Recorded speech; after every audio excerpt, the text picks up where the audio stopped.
ప్రార్థన జీవము.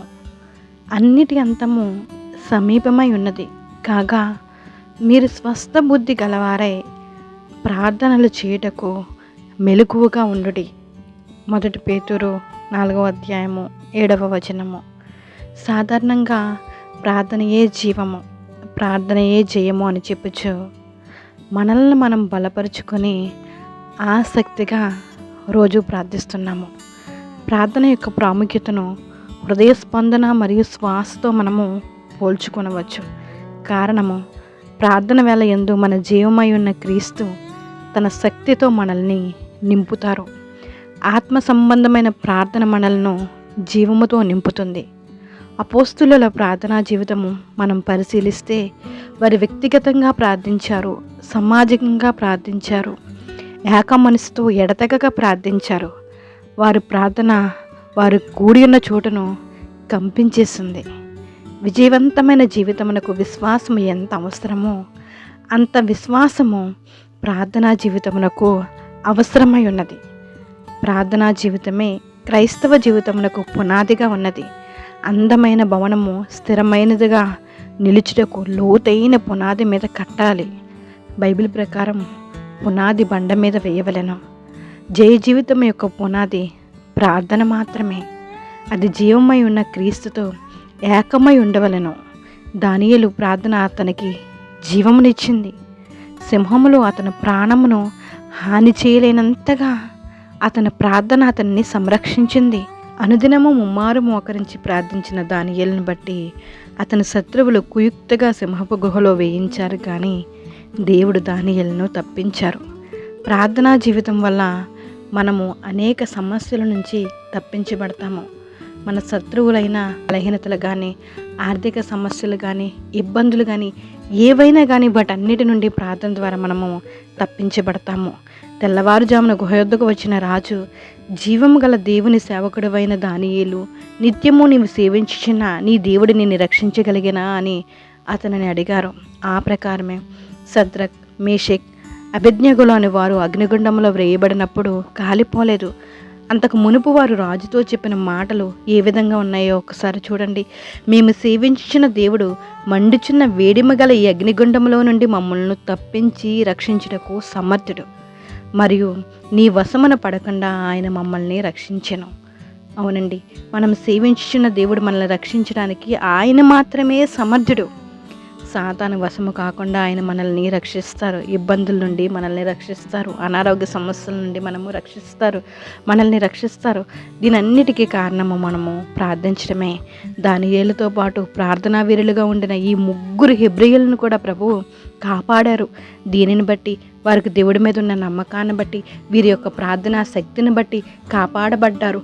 మనము కూడా ప్రార్థన జీవితాన్ని కలిగి ఉంటే మనకు వస్తున్న ప్రతి సమస్య నుంచి కూడా మనము తప్పించబడతాము, కాపాడబడతాము. కన్నీళ్లు విడిచివారు సంతోషగానం అనే పంటకు వస్తారు. ఎవరైతే నిజంగా కన్నీటి ప్రార్థన చేస్తారో వారు తప్పకుండా సంతోషగానము అనే పంట తప్పకుండా కోస్తారు. ఈ ఉదయకాలం సూటిగా నీతో నాతో కూడా దేవుడు మాట్లాడుతున్నారు. నువ్వు విత్తుతున్న కన్నీళ్లను దేవుడు చూచుచున్నారు. కన్నీళ్లు విత్తేవారు సంతోషగానం అనే పంట తప్పకుండా కోస్తారు. నీ కన్నీటి ప్రార్థన ఎప్పటికీ వ్యర్థము కాదు. ఆ కన్నీటిని దేవుడు నాట్యముగా మారుస్తారు. నువ్వు దేని నిమిత్తం అయితే కన్నీటితో ప్రార్థిస్తున్నావో ఆ ప్రార్థనకు దేవుడు తప్పకుండా సమాధానాన్ని అనుగ్రహించి నీ కన్నీళ్లను దేవుడు సంతోషగానముగా మార్చునుగాక. ప్రార్థిద్దాం. జీవం కలిగిన దేవా, నీ వందనాలు స్తోత్రములు చెల్లించుకుంటున్నామయ్యా. ఇదిగో మీరు మాట్లాడుతున్నారు, అంతము సమీపంగా ఉన్నది కాబట్టి మీరు స్వస్థ బుద్ధి గలవారే ప్రార్థన చేయుటకు మెలకువగా ఉండండి అని మీరు మాట్లాడుతున్నారయ్యా. మంచి బుద్ధిని మాకు దయచేయండి. మేము ప్రార్థనా పరులుగా ఉండడానికి మీరు సహాయం చేయండి. కన్నీటి ప్రార్థన నేర్పించండి అయ్యా. ఎక్కువ సమయమునైనా ప్రార్థనలో గడిపే కృపను మీరు అనుగ్రహించండి తండ్రి. ఇంకో కన్నీటితో విత్తువారు ఆనందగానము సంతోషగానం అనే పంట కోస్తారని మీరు మాట్లాడుతున్నందుకు నేను మీకు స్తోత్రాలయ్యా. దానియేలు నేను తప్పించబడ్డాడు తండ్రి. షద్రక్, మేషక్, అబేద్నెగో అనే వారు నేను తప్పించబడ్డారు ప్రభా. ఇదిగో నన్ను ఈ ఉదయకాలం ప్రార్థనలు ఏకీభవిస్తున్న వారిని కూడా నాయన మీరు తప్పించండి. ఏ సమస్యతో అయితే నాయన వేదన చెందుతున్నారో, ఏ బాధలో ఉన్నారో, ఏ ఆర్థికమైన సమస్యలు వారిని నాయన ఇబ్బంది పెడుతున్నాయో, నాయన ఏ చిక్కులు తలెత్తుకోకుండా చేయించున్నాయో వారిని తప్పించండి ప్రభా. తప్పించేదేవా మీకు వందనాలు. దానియేలు దేవా మీకు స్తోత్రాలు తండ్రి. మీకు వందనాలు చెల్లించుకుంటున్నామయ్యా. ఈ ఉదయకాలం ప్రతి ఒక్కరిని జ్ఞాపకం చేసుకోండి. చిన్న బిడ్డ మొదలుకుని వృద్ధుల వరకు మీ కృపాన్ని గ్రహించండి అయ్యా. గర్భఫలం కోసం ఎదురు చూస్తున్న బిడ్డలను జ్ఞాపకం చేసుకోండి. గర్భంతో ఉన్న బిడ్డలకు నెల నిండేంత వరకు మీకు కాపుదల కృపాన్ని గ్రహించండి. నైనా స్తోత్రం. నైనా పసిబిడ్డలని నైనా బాలింతలని జ్ఞాపకం చేసుకోండి. స్కూల్కి వెళ్తున్న బిడ్డల పట్ల నైనా మీ కనికరాన్ని నైనా అనుగ్రహించండి. మంచి జ్ఞానంతో నింపండి అయ్యా. వారి రాకపోకల్లో మీరు తోడుగా ఉండండి. ఏది మంచో ఏది చెడో తెలుసుకుని వారినైనా ప్రవర్తించినట్లు మీరు సహాయం చేయండి. ప్రతి బాలుడిని నైనా దేవా స్తోత్రం మీ పాదాలకు అప్పచెప్తున్నాం తండ్రి. ప్రతి చిన్న బిడ్డలని మీ పాదాలకు అప్పచెప్తున్నాం. వారు నడవవలసిన త్రోవనైనా వారికి నేర్పించండి తండ్రి. మీ యందు భయభక్తులతో జీవించినట్లు మీరు సహాయం చేయండి. ప్రతి యవన బిడ్డని జ్ఞాపకం చేసుకోండి. కుడికి కానీ ఎడమకు కానీ త్రొట్టెలకుండా నిత్యము మీలో నిలిచినట్లు మీరు సహాయం చేయండి.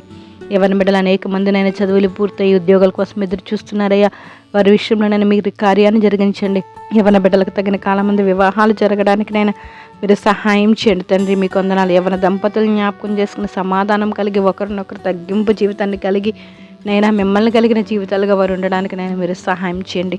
మీకు వందనాలు. ఈ ఉదయకాలం నేను ఎవరైతే ఏ అవసరతతోనైనా మీ పాదాల చెంతకు వస్తున్నారో నిజముగా మొరపెట్టే వారికి దగ్గరగా ఉన్న సమీపంగా ఉన్నదేవా ఒక్కసారి వారిని జ్ఞాపకం చేసుకుని తండ్రి వారి మొరను అంగీకరించండి, ఆలకించండి ప్రభువా. మీకే స్తోత్రములు చెల్లించుకుంటూ ప్రతి ఒక్కరి పట్ల అద్భుతమైన కార్యాలు మీరే జరిగిస్తారని, ఈరోజు ప్రయాణాలు చేస్తున్న ప్రతి ప్రయాణాన్ని జ్ఞాపకం చేసుకుని నీ రాకపోకలేంది యెహోవా నిన్ను కాపాడిననే వాగ్దానం నెరవేర్చండి. ఈరోజు పుట్టినరోజులు పెళ్లి రోజులు జరిపించుకున్న బిడ్డలను జ్ఞాపకం చేసుకోండి అయ్యా. విదేశీ ప్రయాణాల కోసమైనా ప్రయత్నాలు చేస్తున్న ప్రతి ప్రయత్నాన్ని ఆశీర్వాదకరంగానైనా మీరు ఉంచండి.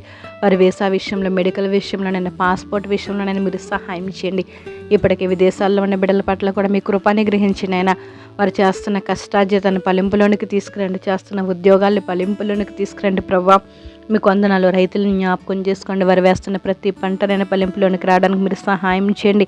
చక్కని నీరు అందడానికి నేను మీరు సహాయం చేయండి. చేతి పని వారిని జ్ఞాపకం చేసుకోండి. ఉద్యోగస్తులు జ్ఞాపకం చేసుకోండి తండ్రి. మీకు వందనాలు స్తోత్రాలయ్యా. ప్రతి ఒక్కరి పట్ల అద్భుతమైన కార్యాలను నేను మీరే జరిగించండి. నేను దేవా స్తోత్రం. మా దేశాన్ని జ్ఞాపకం చేసుకోండి. ప్రపంచ దేశాల మధ్య శాంతి సమాధానాన్ని అనుగ్రహించండి. మా రాష్ట్రాన్ని జ్ఞాపకం చేసుకోండి. ప్రతి రాష్ట్రాల మధ్య శాంతి సమాధానాన్ని అనుగ్రహించండి అయ్యా. ప్రతి చోట మీ నామాన్ని నేను ఎరిగినైనా మిమ్మల్ని అంగీకరించే కృపా ధన్యత ప్రతి ఒక్కరికి నేను మీరు అనుగ్రహించండి తండ్రి. మీకు వందనాలు స్తోత్రాలు. ప్రతి సేవకుల్ని జ్ఞాపకం చేసుకోండి. ప్రతి సంఘాన్ని జ్ఞాపకం చేసుకోండి అయ్యా. కట్టబడుతున్న ప్రతి సంఘం విషయంలో మీ కృపాన్ని గ్రహించండి. మందిరం విషయంలోనైనా మీ కృపాన్ని గ్రహించండి ప్రవ్వా. మీకు స్తోత్రాలు. సేవకులకు ఉన్ననైనా దేవా స్తోత్రం. బలహీనతలను తొలగించండి. మంచి ఆరోగ్యాలు దయచేయండి. ఆర్థికపరమైన ఇబ్బందుల నుండి నేను విడిపించండి. ప్రతి ఒక్కరి పట్ల అద్భుతమైన కార్యాలు మీరే జరిగిస్తారని మరొక్కసారి నైనా ఈ ఉదయకాలం ప్రార్థనలు ఏకీభవిస్తున్న ప్రతి ఒక్కరి పట్ల మీ కృపాన్ని గ్రహించి వారి సమస్యలన్నీ తీర్చి మీ కృపాన్ని గ్రహిస్తారని, సమస్తగంతా మహిమా ప్రభావాలు మీరు పొందుకుంటారని ప్రభునేస్తు నామంలో అడిగి వేడుకుంటున్నాం మా పరమ తండ్రి. Amen. Praise the Lord. God bless you all.